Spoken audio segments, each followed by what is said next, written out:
अस्सलाम वालेकुम। आज का हमारा टॉपिक जो है ना नाज़रीन वो तकसीम के बारे में है कि जो प्रॉपर्टीज़ जो जायदाद जो विरासत में आती हैं और जो तकसीम होती हैं वो कैसे तकसीम करवाई जाएंगी। एक शख्स अगर एक ज़िला में यानी ज़िला सियालकोट में अगर उसकी डेथ होती है, उसकी प्रॉपर्टी ननकाना साहब में है, कसूर में है, उसकी प्रॉपर्टी पिंडी में है और उसकी प्रॉपर्टी इवन के कराची में है, तो उसके बाद उसके वारसान जो है ना वो उसको तकसीम करवाना चाहते हैं। तो वो किस तरीके से तकसीम करवाएंगे? क्या उनको हर अदालत में जाना पड़ेगा, हर शहर की अदालत में जाना पड़ेगा, हर शहर में जाके सारा कुछ करवाना पड़ेगा, या सिर्फ एक ही शहर से करवा सकते हैं? जो सक्सेशन एक्ट है ना पाकिस्तान में, जो इस वक्त इम्प्लीमेंटेड है, जो चल रहा है, जो इस वक्त 1925 का जो सक्सेशन एक्ट है, वो कहते हैं कि जिस शहर में डेथ हुई है ना बंदे की, उस शहर की अदालत उसके लीगल हेड्स मुकर्रर करेगी, भले उस शहर में उसकी कोई प्रॉपर्टी मौजूद है या नहीं है। अगर उसके वारसान उस शहर में नहीं रहते, वो किसी दूसरे शहर में रहते हैं और दूसरे शहर से वो करवाना चाहते हैं, तो अगर उस शहर में उस बंदे की प्रॉपर्टी मौजूद है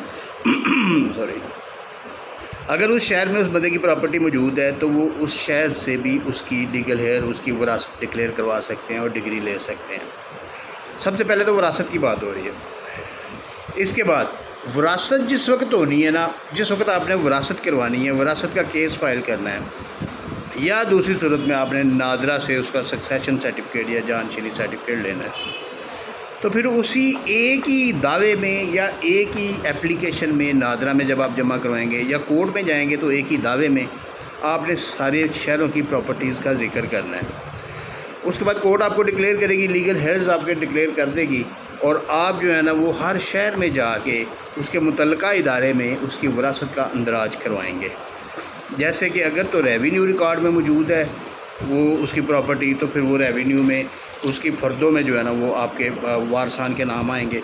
अगर वो PT1 में है तो PT1 में आएंगे, अगर लाल लकीर में है तो, अगर उसके अलावा कोई और यानी कि कोई सोसाइटी है तो उसके रिकॉर्ड में वारसान के नाम आएंगे, और as per share declared share जो है ना वो सारे उनमें तकसीम होंगे। अगर कोई बैंक अकाउंट्स हैं तो वो उसमें उनके नाम आएंगे, जिधर भी है। लेकिन विरासत का डॉक्यूमेंट आपने एक ही जगह से लेना है। ये नहीं कि आपने साहिवाल की लहदा विरासत करवानी है, जाके कसूर की लहदा करवानी है, सियालकोट की लहदा करवानी है, ऐसा नहीं। जिस वक्त विरासत हो जाती है, अब विरासत की डिग्री आपके पास मौजूद है, अथेंटिकेटेड डिग्री आपके पास, टेस्टेड कॉपी है, उसके बाद आप तकसीम करवाना चाहते हैं। प्रॉपर्टी एक कराची में, एक साहिवाल में, एक सरगोदे में, एक लाहौर में, एक खुशाब में, एक सियालकोट में, एक जड़ावाला में। आप किसी भी शहर में, जिस शहर में प्रॉपर्टी मौजूद है, उस शहर की सिविल कोड में आप तकसीम का दावा कर सकते हैं और बाकी शहरों की प्रॉपर्टीज़ का भी उसमें जिक्र कर सकते हैं। और कोर्ट जो है ना वो ये नहीं देखेगी कि उसकी जुरिसडिक्शन नहीं बनती।